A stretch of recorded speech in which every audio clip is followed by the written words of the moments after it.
तो special report में पहली अहम रिपोर्ट की बात करेंगे। एयर इंडिया की अहमदाबाद लंदन फ्लाइट रद्द कर दी गई। ये वही रूट है जिस पर AI-171 दुर्घटनाग्रस्त हुआ था। जानकारी के मुताबिक एयर इंडिया का बोइंग 787 8 ड्रीम लाइनर विमान एयर इंडिया 159 दोपहर 1:10 पर अहमदाबाद से रवाना होना था। इसका लंदन पहुंचने का समय शाम 6:25 था। ये बड़ा ही गंभीर सवाल है कि अहमदाबाद से लंदन जा रही एयर इंडिया फ्लाइट को अचानक रद्द करना पड़ा। बता दें कि बीते 2 दिनों में ये तीसरा मौका है जब बोइंग 787-8 ड्रीमलाइनर विमान को तकनीकी समस्या की वजह से या तो रद्द करना पड़ा है या विमान की आपात लैंडिंग करानी पड़ी है।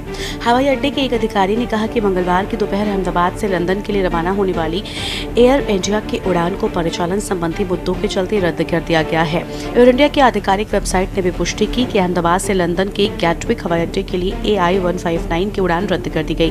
विमान को सरदार वल्लभ भाई पटेल अंतर्राष्ट्रीय हवाई अड्डे से तय समय से देरी से दोपहर 3 बजे रवाना होना था। भरोसे के लायक नहीं है बोइंग कंपनी। अमेरिका में भी बोइंग कंपनी पर सवाल। अमेरिकी नियामकों ने भी पाया कि बोइंग ने ड्रीमलाइनर के कुछ निरीक्षण नहीं किए। इतना ही नहीं, रिकॉर्ड में हेरफेर की संभावना की भी जांच चल रही है। एविएशन सेफ्टी के आंकड़ों की माने तो 2017 से 23 के बीच 813 विमान हादसे हुए। बोइंग विमानों से जुड़े 6000 से अधिक हादसों में 9000 से ज्यादा मौतें हुई। आपको बता दें कि अहमदाबाद से गैटविक लंदन जाने वाली फ्लाइट AI-159 के यात्री ने कहा कि दोपहर 1 बजे एयर इंडिया की फ्लाइट से लंदन के गैटविक जाने वाला था, लेकिन मुझे पता चला है कि फ्लाइट रद्द कर दी गई। क्रू मेंबर फ्लाइट रद्द करने का कोई कारण या किराया वापसी के बारे में कोई जानकारी नहीं दे पाए।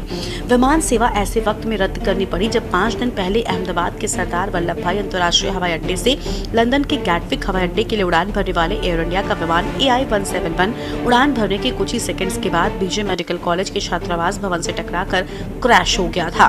दुर्घटनाग्रस्त हुए एयर इंडिया के विमान में 230 यात्री, 10 कैबिन क्रू सदस्य और 2 पायलट सहित 242 लोग सवार थे। ब्रिटिश नागरिक विश्वास कुमार रमेश को छोड़कर सभी की मौत हो गई थी। एयर ड्रीमलाइनर विमान में आई थी खराबी। बता दें कि इससे पहले हांगकांग से दिल्ली जा रही एयर इंडिया की फ्लाइट AI-315 को बीच उड़ान में ही तकनीकी समस्या संदेह होने के बाद वापस अपने मूल स्थान पर लौटना पड़ा था। बोइंग 7878 ड्रीमलाइनर की ओर से संचालित ये फ्लाइट AI-315 हांगकांग से दिल्ली के लिए रवाना हुई थी। बोइंग 787 ड्रीमलाइनर विमान का इस्तेमाल भारत में एयर इंडिया की तरफ से किया जा रहा है। लंदन से चेन्नई आ रही फ्लाइट में भी हुई थी दिक्कत। बता दें कि रविवार को लंदन के हीथ्रो हवाई अड्डे से चेन्नई के लिए रवाना हुए ब्रिटिश एयरवेज की उड़ान BA-35 ने उड़ान भरने के कुछ ही मिनटों के बाद तकनीकी दिक्कत महसूस की थी। बोइंग 787 ड्रीमलाइनर दोपहर 1:16 पर देरी से उड़ा, लेकिन 15,000 फीट की ऊंचाई पर पायलट ने फ्लैप सिस्टम में गड़बड़ी के संकेत पाए। सुरक्षा प्रोटोकॉल के तहत विमान को डोवर की खाड़ी के ऊपर होल्डिंग पैटर्न में घूमते हुए कई चक्कर लगाए। इसी दौरान विमान लगभग 30 मिनट तक 12,000 फीट पर रहा और सुरक्षित लैंडिंग के लिए अतिरिक्त ईंधन हवा में ही गिराया गया ताकि कम हो सके। कुल लगभग 1 घंटा 45 मिनट बाद विमान में हीथ्रो के रनवे पर सुरक्षित लैंडिंग की और सभी यात्रियों और क्रू को सकुशल उतार लिया गया। स्पेशल डेस्क के न्यूज़ इंडिया। तो स्पेशल रिपोर्ट में अगली हम रिपोर्ट की बात करेंगे। दुनिया इजराइल ईरान युद्ध को लेकर चिंतित नजर आ रही है। आलम यह है कि G7 की बैठक के बीच में ही अमेरिकी राष्ट्रपति डोनाल्ड ट्रंप वापस अमेरिका लौट आए हैं। ईरान इजराइल युद्ध में दुनिया 2 हिस्सों में बढ़ती नजर आ रही है। दुनिया के कई देशों को इस बात का डर सताने लगा है कि कहीं युद्ध लंबा चला तो हिरोशिमा और नागासाकी वाला हाल इजराइल और ईरान के किसी शहर में ना हो जाए। दुनिया के कई देश, खासकर मध्य पूर्व के देशों को परमाणु बटन दबने को लेकर डर है, वो डरे हुए हैं। मध्य पूर्व में तनाव का आलम इस कदर बढ़ चुका है कि दुनिया सांसें थामे इजराइल और ईरान के बीच चल रही इस जंग को देख रही है। ऐसे में बड़ा सवाल यह है कि महाविनाश होने वाला है क्या? ये खास रिपोर्ट देखिए। इजराइल और ईरान के बीच बढ़ता तनाव, खासकर 13 जून को शुरू हुए इजराइल के ऑपरेशन राइजिंग लायन ने इजराइल की उन्नत सैन्य क्षमताओं को सामने पेश किया है। बता दें कि इजराइल के हमलों ने ईरान के परमाणु ठिकानों, सैन्य अड्डों और नेतृत्व को निशाना बनाया, जिसमें 400 से अधिक लोग मारे गए। वहीं इजरायली रक्षा बलों IDF ने ईरान के सशस्त्र बलों के नवनियुक्त चीफ ऑफ स्टाफ और वरिष्ठ सैन्य कमांडरों में से एक अली शादमानी को भी मार गिराने का दावा किया है। इजरायली सुरक्षा बल ने दावा किया कि उसने 5 दिनों में दूसरी बार ईरान के युद्धकालीन चीफ ऑफ स्टाफ को ढेर कर दिया है। बताया जा रहा है कि शादमानी ईरान के सर्वोच्च नेता आयतुल्ला अली खामनेई के सबसे करीबी सैन्य सलाहकार थे। आईडीएफ ने शादमानी की मौत के बारे में जानकारी देते हुए बताया कि इजरायली एयरफोर्स AIF द्वारा सोमवार मंगलवार की रात तेहरान के सेंट्रल इलाके में किए गए हमलों में शादमानी मारा गया है। बताया कि यह हमला IDF की खुफिया शाखा द्वारा प्राप्त सटीक जानकारी के आधार पर किया गया था। इजराइल के अजय हथियार F-35I Adir stealth fighter jet, GBU-39B small diameter bomb SDB, Jericho 3 ballistic missile, spike anti tank missile, Heron TP मानव रहित हवाई वाहन UAV। ईरानी मिसाइलों के कहर से इजराइल में आपातकाल। वहीं ईरान भी इजराइल के सामने किसी तरह से कमजोर साबित नहीं हो रहा है। ईरान ने इजराइल पर 100 से 200 बैलिस्टिक मिसाइलें और ड्रोन से हमला किया। इन हमलों में इजराइल के सैन्य और बुनियादी ढांचों को निशाना बनाया गया है, जिससे तेल अवीव की कई ऊंची इमारतें धाराशायी हो गई। बता दें कि ईरान हमले में इजराइल के 16 से ज्यादा लोगों की मौत की खबरें सामने मिली हैं और 100 से ज्यादा लोग घायल हैं। तेहरान टाइम्स के अनुसार ईरान ने इजरायली बंदरगाह हाइफा को भी काफी नुकसान पहुंचाया है। ईरान ने इजराइल के परमाणु परिसर वाले नेगेवा रेगिस्तान और किरियात गत पर भी हमला किया है। बता दें कि इजराइल की सबसे बड़ी तेल रिफाइनरी समेत साइंस इंस्टीट्यूट पर हमला किया गया। वहीं ईरानी मिसाइलों के कारण इजराइल ने आपातकाल की घोषणा कर दी है। तेल अवीव, यरूशलेम और हाइफा में लगातार सायरन बज रहे हैं। परमाणु युद्ध की ओर बढ़ रहा है टकराव। खबरों के मुताबिक इजराइल की ओर से ईरान के परमाणु ठिकानों पर हालिया हमलों और ईरान की जवाबी मिसाइल हमलों ने स्थिति को विस्फोटक बना दिया है। ऐसे में सवाल उठता है कि क्या यह टकराव परमाणु युद्ध की ओर बढ़ रहा है? क्या दुनिया को एक और हिरोशिमा नागासाकी का सामना करना पड़ सकता है? विदेशी युद्ध विशेषज्ञों की माने तो स्थिति भयावह है, लेकिन दोनों देश परमाणु बम गिराने और फोड़ने वाली स्थिति से बचेंगे। हालांकि 13 जून 2025 को इजराइल ने ऑपरेशन राइजिंग लायन के तहत ईरान के परमाणु और सैन्य ठिकानों पर बड़े पैमाने पर हवाई हमले किए। इजरायली वायुसेना ने तेहरान, इस्फरान और नताज में यूरेनियम संवर्धन केंद्रों को निशाना बनाया। वहीं इजरायली प्रधानमंत्री बेंजामिन नेतन्याहू ने दावा किया है कि यह हमला ईरान को परमाणु हथियार बनाने से रोकने के लिए जरूरी था, क्योंकि ईरान के पास 9 परमाणु बम बनाने लायक यूरेनियम है। आपको बता दें कि मिडिल ईस्ट में ईरान और इजराइल के बीच तनाव सैन्य संघर्ष तक जा चुका है। इसकी वजह है परमाणु हथियार। ईरान न्यूक्लियर ताकत जुटाने में काफी करीब पहुंच चुका है और इजराइल ये नहीं चाहता। भारी जंग के बीच ईरान खुलकर खेलने लगा है। खबरें हैं कि वहां की संसद परमाणु अप्रसार संधि NPT से बाहर निकलने की कोशिश में है। इसके बाद वो बिना किसी नैतिक बोझ के इस पर काम कर सकेगा। वहीं ये बात भी आ रही है कि तेहरान का ये कदम क्या बाकी देशों को भी परमाणु शक्ति जुटाने के लिए उकसा सकता है। परमाणु ताकत बनने के कितने करीब ईरान?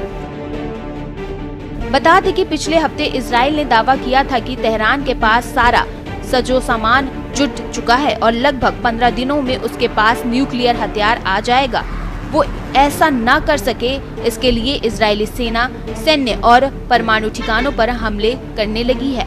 हमला अब जंग का रूप ले चुका है। NPT से बाहर निकलने के बारे में ईरान ने अभी कोई आधिकारिक बयान नहीं दिया है, लेकिन कथित तौर पर संसद में इस पर बात चल रही है। इधर international atomic energy agency IAEA ने भी आरोप दिया है कि तेहरान संधि की शर्तों को तोड़ रहा है, यानी चुपके से परमाणु शक्ति पर काम कर रहा है। क्या है NPT और विवाद क्यों? परमाणु अप्रसार संधि एक इंटरनेशनल ट्रीटी है जिसका मकसद न्यूक्लियर हथियारों को बढ़ने से रोकना है। इसके तहत तय हुआ है कि जो देश हथियार बना चुके उसके अलावा कोई और इस पर काम नहीं करेगा। परमाणु शक्ति पा चुके देश भी धीरे धीरे हथियारों को खत्म करने पर काम करेंगे। संधि पर लगभग सारे देशों ने साइन किया। भारत, पाकिस्तान और इजराइल कभी इसका हिस्सा नहीं बने। उत्तर कोरिया इसमें शामिल तो हुआ, लेकिन फिर इससे बाहर निकल गया और न्यूक्स बनाने लगा। भारत दुनिया के मनपसंद देशों में गिना जाता है, लेकिन वो शुरुआत से ही एनपीटी का विरोध करता रहा। इस संधि के तहत केवल 5 देशों अमेरिका, रूस, चीन, फ्रांस, ब्रिटेन को ही परमाणु हथियार रखने की इजाजत रही। ये वो देश हैं जो साल 1967 से पहले ही ताकत जुटा चुके थे। बाकी को परमाणु ताकत पाने की मनाही है, चाहे उनकी सुरक्षा जरूरत कुछ भी हो। खबरों के मुताबिक ईरान के सबसे बड़े परमाणु षड्यंत्र नतांज पर हुए इजरायली हमले में भारी नुकसान हुआ है। इस हमले में नतांज में मौजूद लगभग 15,000 सेंट्रीफ्यूज नष्ट हो गए हैं। हमलों के बाद ईरान के नतांज स्थित अंडरग्राउंड यूरेनियम एनरिचमेंट प्लांट में सेंट्रीफ्यूज संभवतः पूरी तरह से टूट चुके हैं, जहां ईरान को अमेरिका ने आखिरी अल्टीमेटम दे दिया है। ईरान या तो समझौता कर परमाणु कार्यक्रम को छोड़ दे या पूरी तरह तबाह होने को तैयार रहे। इस भीषण जंग में न इजराइल की तरफ से मिसाइलें थम रही हैं और न ही ईरान पलटवार करने के से पीछे हो रहा है। वहीं इजराइल के हवाई हमलों से पूरे ईरान में दहशत का माहौल है। किसी को नहीं पता कब इजराइल की मिसाइलों का शिकार बन जाए। दहशत का आलम यह है कि ईरान के सर्वोच्च नेता आयतुल्ला अली खामनेई भी अपना घर छोड़कर परिवार के साथ बंकर में रह रहे हैं। इजरायली हमले के चलते खामनेई को एक अंडरग्राउंड बंकर में शिफ्ट किया गया है। स्पेशल डेस्क के न्यूज इंडिया। तो स्पेशल रिपोर्ट में एक अहम ब्रेक के लिए रुकते हैं। ब्रेक के बाद अगली रिपोर्ट की बात करेंगे।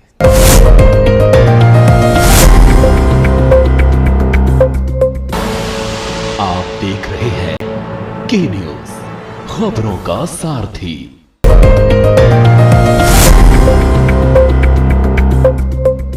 तो स्पेशल रिपोर्ट में अब अगली रिपोर्ट की बात करेंगे। महाराष्ट्र में ठाकरे बंधु के एक साथ आने की अटकलों पर विराम नहीं लगा है।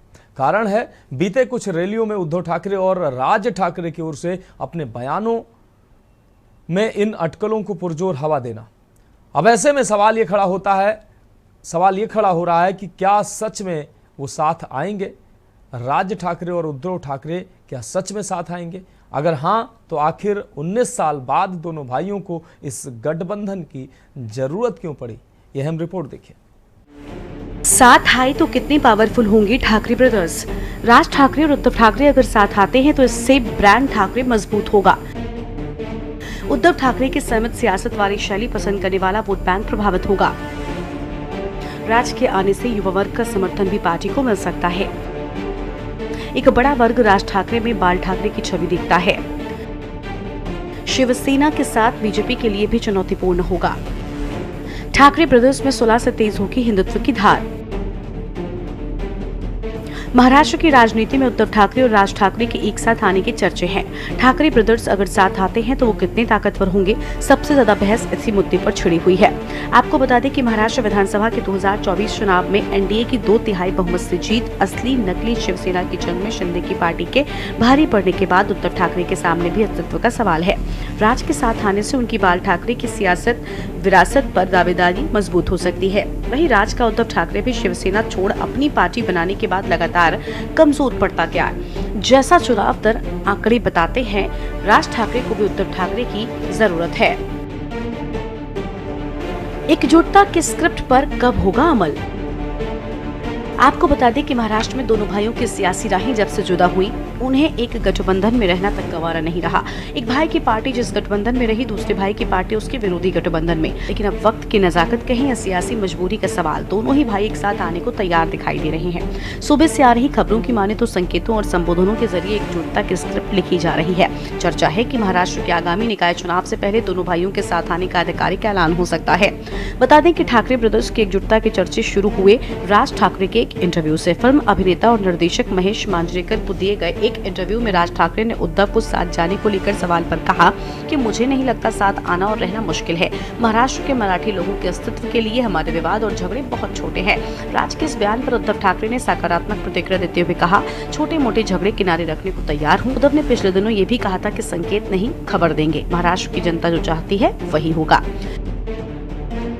महाराष्ट्र की राजनीति में क्या बदलेगा? उद्धव ठाकरे और राज ठाकरे की एकजुटता के चर्चों के बीच इससे लेकर भी हो रही है बात कि दोनों साथ आ गए तो महाराष्ट्र की राजनीति में क्या बदलेगा। जानकार दोनों की एकजुटता को सूबे की सियासत में बड़े बदलाव से जोड़कर देख रहे हैं। दरअसल उद्धव ठाकरे की इमेज कुशल संगठन शिल्पी, शांत और संयमित नेता की है। इससे अलग राज ठाकरे फायरब्रांड राजनीति के लिए पहचान रखते हैं।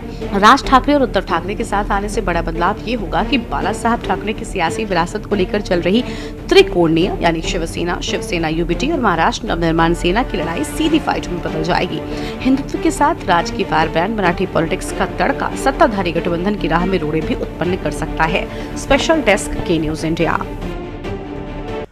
तो स्पेशल रिपोर्ट में अगली अहम रिपोर्ट की बात कर लेते हैं। उत्तराखंड में त्रिस्तरीय पंचायत चुनाव होने जा रहे हैं, जिसमें आरक्षण को लेकर प्रदेश के ज्यादातर जिलों से 3000 की संख्या में आपत्तियां दर्ज हुई हैं।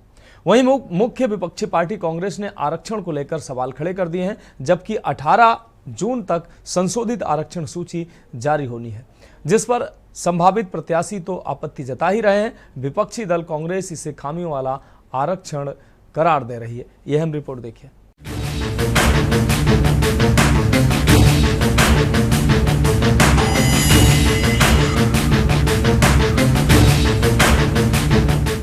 उत्तराखंड में हरिद्वार जिले को छोड़कर 12 जिलों में त्रिस्तरीय पंचायत चुनाव होने हैं। इन चुनावों के लिए आरक्षण प्रस्तावों के प्रकाशन के बाद विभाग को 3000 से अधिक आपत्तियां प्राप्त हुई हैं। ऐसे में अब संबंधित जिलों के जिला अधिकारी इन आपत्तियों का निस्तारण कर रहे हैं। इसके बाद 18 जून को आरक्षण प्रस्तावों का अंतिम प्रकाशन किया जाएगा। कई आपत्तिकर्ताओं ने शिकायत की है कि पिछली बार भी उनकी ग्राम पंचायत महिला के लिए आरक्षित थी और इस बार भी वही आरक्षण बरकरार रखा गया है। कुछ लोगों का कहना है कि SC/ST के लिए आरक्षित सीटों को सामान्य किया जाए, जबकि कुछ अन्य ने SC/ST और OBC वर्ग के लिए आरक्षण की मांग की। जबकि विभाग का कहना है कि पंचायत क्षेत्रों का आरक्षण शासनादेशों के अनुसार निर्धारित किया गया है और उसी के आधार पर प्रस्ताव तैयार किए गए। आरक्षण प्रस्तावों पर सबसे अधिक आपत्तियां उधम सिंह नगर जिले की हैं, जहां लगभग 800 से अधिक आवेदन आए हैं। इसके अलावा अन्य जिलों में स्थिति इस प्रकार है। देहरादून 302 आपत्तियां, अल्मोड़ा 294 आपत्तियां, पिथौरागढ़ 277 आपत्तियां, चंपावत 337 आपत्तियां, पौड़ी 354 आपत्तियां, चमोली 213 आपत्तियां, रुद्रप्रयाग 90 आपत्तियां, उत्तरकाशी 383 आपत्तियां, टिहरी लगभग 297 आपत्तियां के आधार पर अंतिम आरक्षण सूची तैयार की जाएगी। इसके बाद चुनाव की प्रक्रिया को आगे बढ़ाया जाएगा। देखिए, पूर्व में भी जैसे हम ग्राम पंचायत बिलासपुर कांडली में पूर्व में भी OBC सीट आई थी और इस बार भी OBC सीट दे दी गई है। इससे जो सामान्य जाति के लोग हैं उनको पहले से बहुत तैयारी करी थी, लेकिन इस बार भी उनको जो है कोई फायदा नहीं मिल पाया है। सब आरक्षण की वजह से काफी लोगों को दिक्कतों का सामना करना पड़ रहा। हमने बहुत तैयारी करी थी, लेकिन हमारी तैयारी धरी की धरी रह गई। लगातार सरकार पंचायत चुनाव टालने का काम कर रही थी। प्रशासकों के सहारे पंचायतें चल रही हैं। इससे जनाक्रोश बढ़ रहा है, क्योंकि जनता चाहती है चुने हुए जनप्रतिनिधि पंचायतों का कामकाज देखें, जिससे जनता को भी कामकाज की सहूलियत होती है। अब बहुत विलंब से एक्सरसाइज भी हो रही है पंचायत चुनाव की, तो उसमें भी होमवर्क पूरा नहीं है। पंचायत चुनाव का जो आरक्षण जारी किया गया है उस पर तमाम जो है रिकॉर्ड के हिसाब से आपत्तियां आई हैं। कई लोग जो हाई कोर्ट का रुख कर रहे हैं। इससे साफ जाहिर है कि सरकार की मंशा पंचायत चुनाव को टालने की है। अगर सरकार जो है होमवर्क समय से पूरा करती, गहराई से होमवर्क करती, तो ये दिक्कतें सामने नहीं आती। अब अगर लोग जो है इतनी बड़ी मात्रा पे आपत्ति जता रहे हैं, तो आप अंदाजा लगा सकते हैं कि केवल जो है सरकार चुनाव को टालने की मंशा से ही इस आरक्षण को जारी किया गया है। अब देखते हैं समय पे चुनाव हो पाते हैं या ये अव्यवस्था की भेंट चढ़ जाता है सारा मामला। वहीं उत्तराखंड में त्रिस्तरीय पंचायत चुनाव के आरक्षण को लेकर आपत्तियां दर्ज हुई हैं, जिस पर 18 जून तक संशोधित आरक्षण सूची जारी होनी।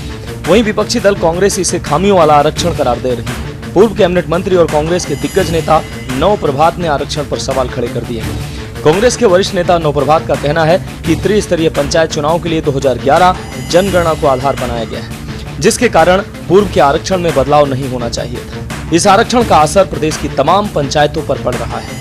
कांग्रेस के पूर्व कैबिनेट मंत्री नव प्रभात ने विकासनगर विकासखंड की पंचायतों का जिक्र करते हुए कहा, यहां मनमाने ढंग से एसटी की सीटों को बढ़ाया गया है, एससी ओबीसी की सीटों को कम कर दिया गया है। कांग्रेस के पूर्व कैबिनेट मंत्री नव प्रभात ने आरक्षण की स्थिति को लेकर सरकार को घेर लिया है। उनका कहना है कि यह जनता के लिए अधिकारों का हनन है।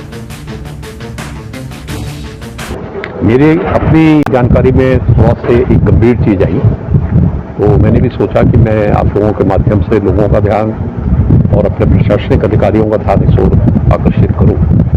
हम लोग इसमें सब संबंधित व्यक्तियों को पत्र भी भेज रहे हैं, क्योंकि ये आपत्ति किसी एक चुनाव क्षेत्र से संबंधित नहीं है। इसमें ये चीज समझनी जरूरी है कि इस समय हम 2011 की जनगणना के आधार पर कार्य कर रहे हैं। तो 2011 की जनगणना में तो कोई परिवर्तन हुआ नहीं है। जब जनगणना में कोई परिवर्तन नहीं हुआ है तो किसी भी आरक्षण, खासतौर से एसटी, एससी और ओबीसी, इसमें कोई परिवर्तन नहीं हो सकता। लेकिन सरकार को ये बात बहुत पहले भी कर लेनी चाहिए और सही ढंग से नहीं किया जा रहा है। क्यों इतनी 3000 आपत्तियां आई हैं और उन आपत्तियों का निस्तारण कैसे हो सकता है, उसको देखना चाहिए।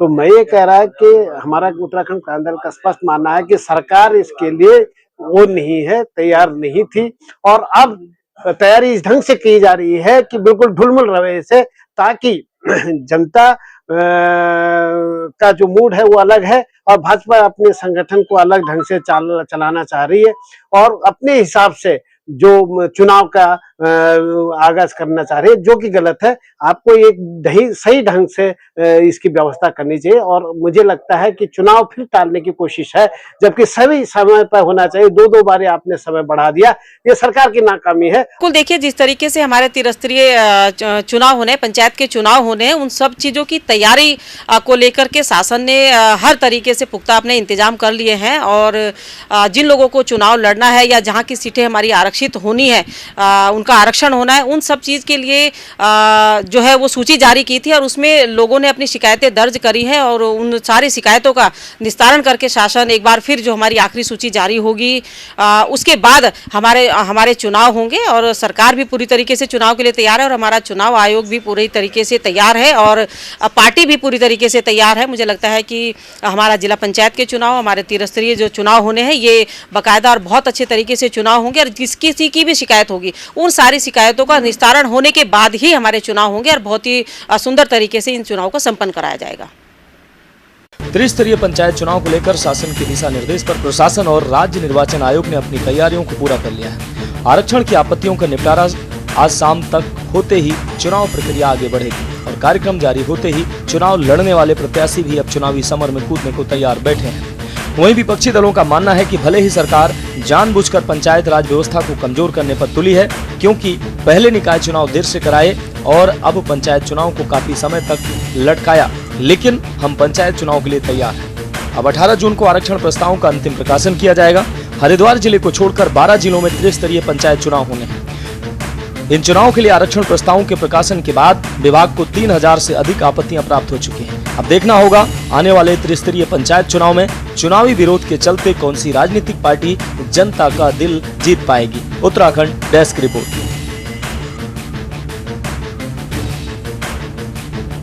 तो स्पेशल रिपोर्ट में आज के लिए मेरे साथ इतना ही। मुझे दीजिए इजाजत और आप देखते रहिए के न्यूज इंडिया।